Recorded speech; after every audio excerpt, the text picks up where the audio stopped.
ปกติฉันเป็นคนใส่ชีวิตเรียบง่ายมาโดยตลอดมีแต่สูล่ะมายากนะ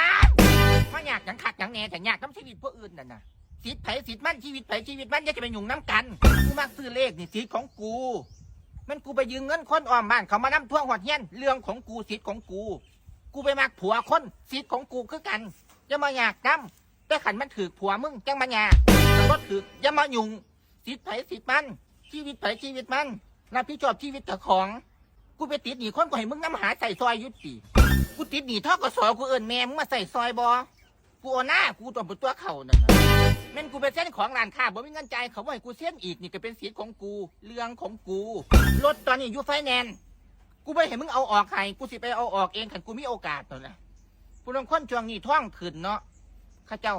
ว่ามันสิขึ้นไปหนาข้าเจ้าก็พากันซื้อเก็บพากันซื้อท่องไวๆกูซื้อก๋วยเตี๋ยวกูยังมาปากเลยนี่ไปซ้ายไอ้สีโอ้ยอีบอลไปไหนไปขอต่อพ่อใหญ่ฮิโน่ว้ายไปขอต่อพ่อใหญ่ฮิโน่จังไดเดี๋ยวนี้มาอึดเวียกแท้เจ้า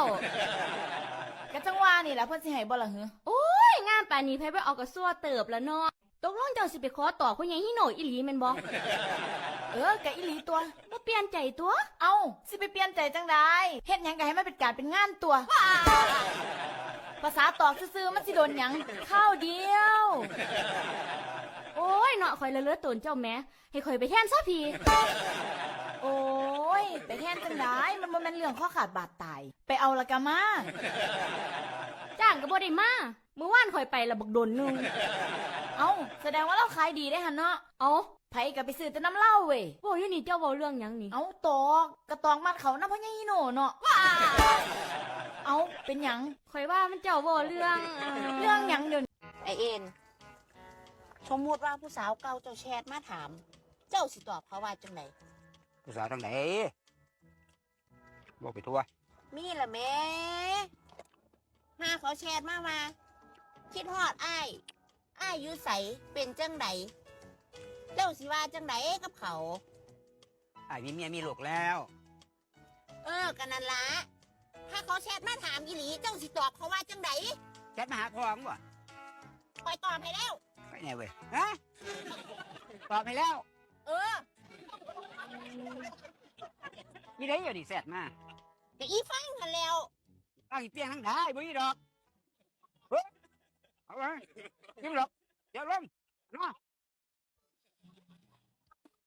โอ้ยบักหามึงเอ้ยมึงให้กูหูเด้อจะสิเมียนมึงลงกับบ่องหันมึงสิตอนมันหมดคนช่องเปล่าฮัลโหล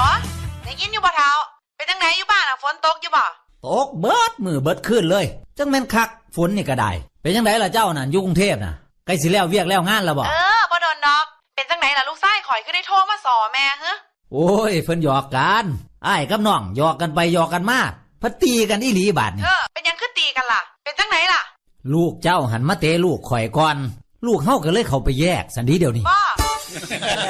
เพราะแต่ห้ามเท่านั้นละลูกเจ้ามันบ่ยอมไอ้เจ้านั่นก็ได้ก็เลยได้เลียนใส่ลูกข่อยย่องกันละบาดใน2 เท้าเพิ่นสันดอกตีบ่มีไผยอมไผละบาดคือโพดแท้ก็จังว่าลูกเฮาเพิ่นเข้าไปแยกออกดึงลูกเจ้าแน่ดึงลูกข่อยแน่แต่ว่าลูกเจ้าหันมันก็ฟังลูกเฮาอยู่ลูกข่อยนี่ตีลูใส่เขาน่ะอิจฉาว่าเขาหักน้องก็เพิ่นซะแล้วบักน้อยๆนี่มันใจขนาดใดแต่แม่นพูดไว้คักข่อยบ่อยู่นี่คือสิตีกันคู่มือเนาะ